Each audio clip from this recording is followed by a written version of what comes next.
Sebo mukulu wa Mukubamundu TV erinnya Mujasi Steven Saalongo nga nze omukulu w'essomero lino ly'e Kawongo Primary School ya Roman Catholic Church Foundation.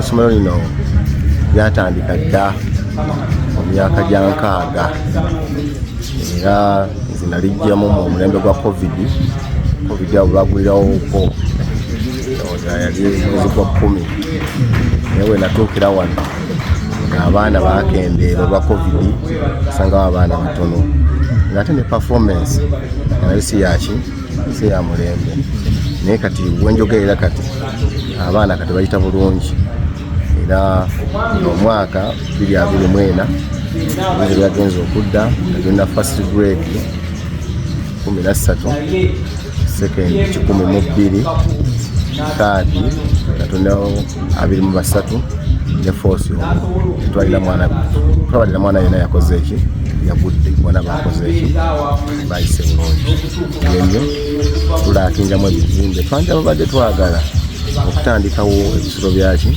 by'abaana naye ebizimbe kyalina biki bitono ate bw'otunulana ku muwendo gw'abaana ne desiki zenyi tezikola ki zimala n'ebizimbe tebikola ki tebimala ate naddala emmanju gye tugenda toilet tukyalina ntono nnyo ezimutumalirako ddala okusinziira ku muwendo gwaki gw'abaana. Ekyamazzi tulinawo bowa emu ate tanka zaffe nga tuziraba zafa ate ekitundu kyetulimu kyabavubuka aboonoonyi ekintu kyonna kibeerako metaliki ekyo tekimala nnaku 2 kubanga bakitunda sukurapu kubanga tanka zaffe zezaaliko ebyuma naye babibbako community enzibu nnyo egamba babibba ne babitwala olaba nti twagala muzira kisa olaba nti bakola ki bayambako tulabako muyambi yenna tugenda mu lusomo ono ye Kawongo mu muluko gw'e Kawongo okumbola ekimenyedde disitulikiti y'e Mukono. Tugenda mu lusoma olutandika omwaka biki ebyabasoomooza mwaka oguwedde nga nakati mugenda kubanga era mu bisanga mu mwaka guno omupya gwe tugendamu ng'abaana banaatera okujja okutandika okusoma era ebyatusomooza omwaka oguwedde ndo nga wenjogeddeko si ya mulembe nnyo. Ekyokubiri gye tusuubira tokutusomooza bantu abe community kwegamba bo ekintu kikekana ne metallic bakitwala nnyo oba nga baagala sikulapu kubanga n'omwaka guli n'omuntu yaleeta mwana n'amusulako ne mutoyi naye mwana twamusobola okumugjamu nga mulamu mukolako naye ng'oli yali ayagala bya bugagga naye ng'ebyo ebisinga otusomooza community ebisinga otusomooza ne toilet ne desks. Essomero lino teririnaako mukuumi alikuuma okulemesa abo abantu okubba ebintu ebyo nga bw'omanyi omukuumi tubeera naye oluusi bajja ng'obudde bukyali oluusi tebamutayiminga manyi nabo babala nti kati ali ludda wa kasaba mubala nti aze sayidi eno eringa kubanga tulina omukuumi atya omu akola ku security naye ekizibu kye tulina nti tulina fence kubanga n'omukuumi nga nawo olaba kino kyererezi so nga singa tubeera ne fence ogamba nti wena abeera wano eri fence ekola ki byebyomubbya batalina kukuuma. Kati waliwo ensonga z'abasomesa okubanga babulankanya ne batajja kusomesa baana ba ggwanga ekizibu ekyo tekiriwo wano ku ssomero. Bwe natuukira kyaliwo ng'era abasomesa batuuka ku ssaawa 2:3 naye olw'okuba nti nze nkeera nnyo ngenda kwera ssaawa 12:30 nga ndi ku ssomero ate abasomesa nga atya ate omukulu w'essomero akedde ate n'atuuka kwegamba ekyokutuluka leeta ekyo twakikola ki kati kyetulina ndewe liri nti essomero lya gavumenti abasomesa batono kubanga bwetunna enamba y'abaana nemba nga ku payroll abasomesa ba gavumenti nako abasomesa nga tuli mukaaga ababeera baki abasomesa batono kati kitegeeza nti tulina okufuna abasomesa abaki abalala bagira ku private abo kati nosanga nti olina ekizibu ky'okusasula ate abasomesa abo abali ku private basis so nga singa gavumenti eba etuwadde abasomesa abamala kintu kiba kitambula buki ekitegeeza wano nti abasomesa aba gavumenti batono nnyo ate nga abaana mubalina nga bawera tulina abaana bawera okusinziira wano essomero lirina abaana bameka tulina abaana abali kusomera abatera okusoma manye wetuuka mu ssaba ya bikajjo babeera mu bikajjo wetuuka kusaba naddala bikajjo bisinga otumalako population naye twawumulamu tugeze omulala last year nga tulina abaana 513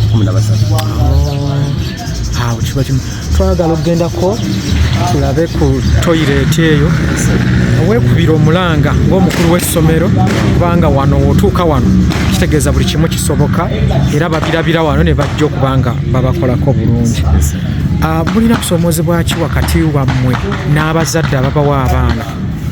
Okusomoozebwa okuliwo okusinga nti abazadde baffe ekigambo ky'okuliisa omwana ku ssomero kizibu kubanga ku gavumenti tetulina school fees tetusasula wabula abazadde batoolako akasente olw'okuliisa ki abaana era wano tutola emitwalo emeka 3 kuliisa abaana nakusasulako ennyumba z'abasomesa n'okuliisako abasomesa n'okuwaako abakozi abatali ku payroll yaki ya gavumenti kati naye noweesanga ng'emitwalo 3 oyinza okumalako taamu ng'abaana nga 15 bamazeeyo abalala basasuddeko kitundu naye ng'oliisiza omwana kuva first day paka ku last day.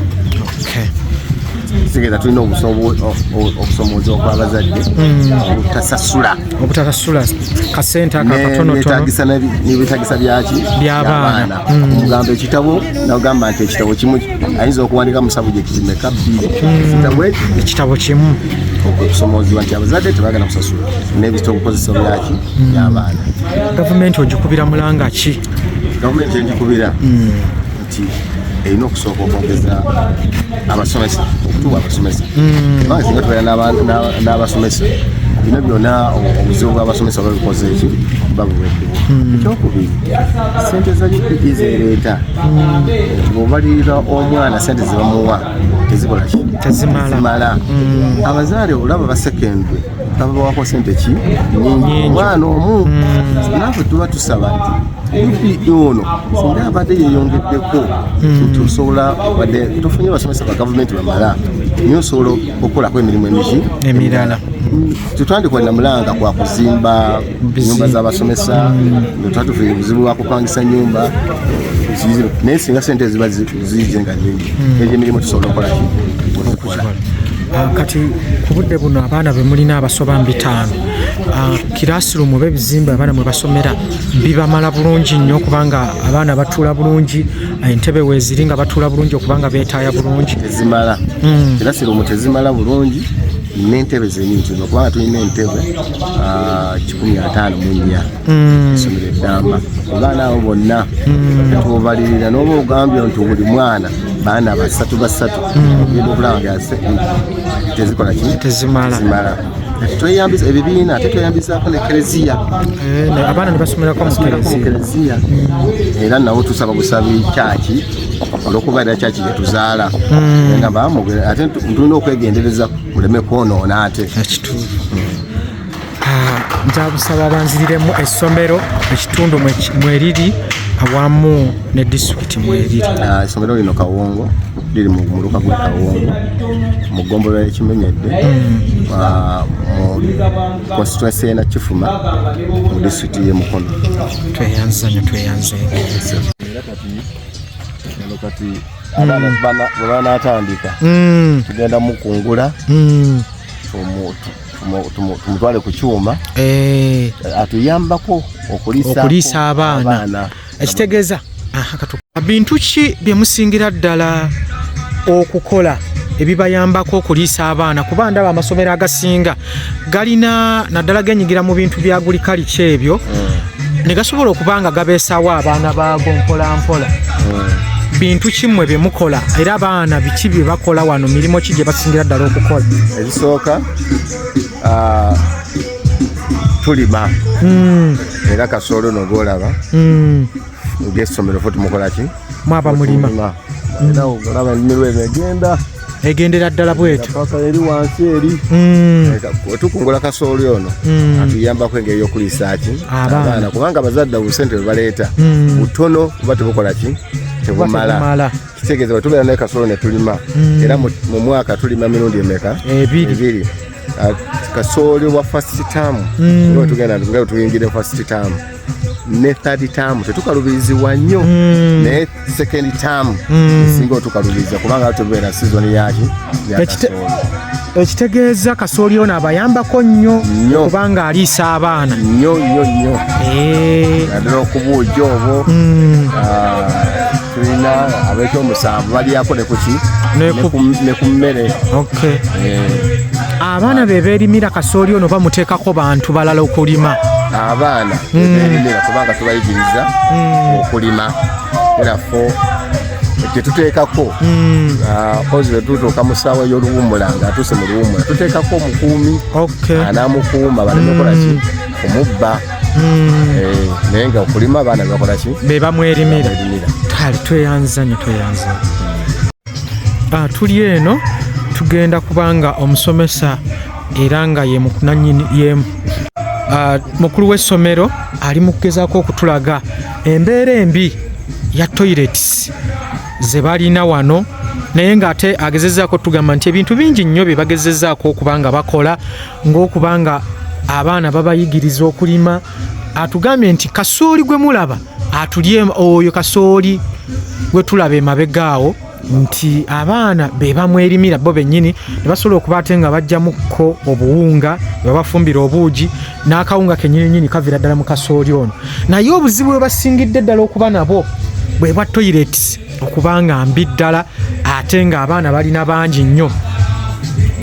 Nga woziraba oti tulina obuzibu bwa toyi kati eno gy'olaba yabasomesa kubanga ati musomesa tasobola kugenda wano waati awali ekyangaala olaba nti twateekawo ki olugi olaba guli gumu ebiri bwabaki bwabasomesa.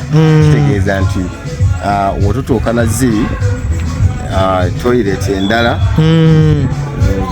tulengera wano era olengera nti tulinayo omuzigo gumu ebiri esatu ena. Saidi eno yabawala saidi eri eyabalenzi era tulinayo ena, naye era shate ezolaba abantu ababbi bazibbamu buki? Bazibbamu bubbi nga bwekugambye mu kusooka nti abantu metallic things era wano singa tetwateekawo mukuumi singa nazo zikola ki? Teziriiko.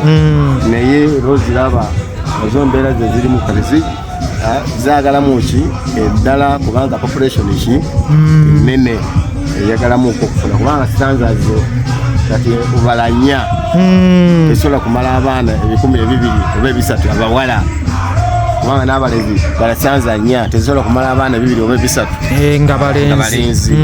Ekyo twetaaga toyi endala. So nsaba oddemu okubiri bekikwatako bonna bakuyambe nga mukulu awulira omulanga gwaffe abakumunu TV gavumenti ab'omutima omuyambi basobole okuba nga batuyamba naddala toyi nga muzirabye ziri mu mbeera ki mbi ate tezimala, naye tusaba ab'omutima omulungi abandyagadde otuyamba batuyambeko. Essomero lyaffe liri Kawongo, omuluka gw'e Kawongo, Mugombolola ekimenyedde, mu constituency na Kifuma, Mukono district. Tweyanza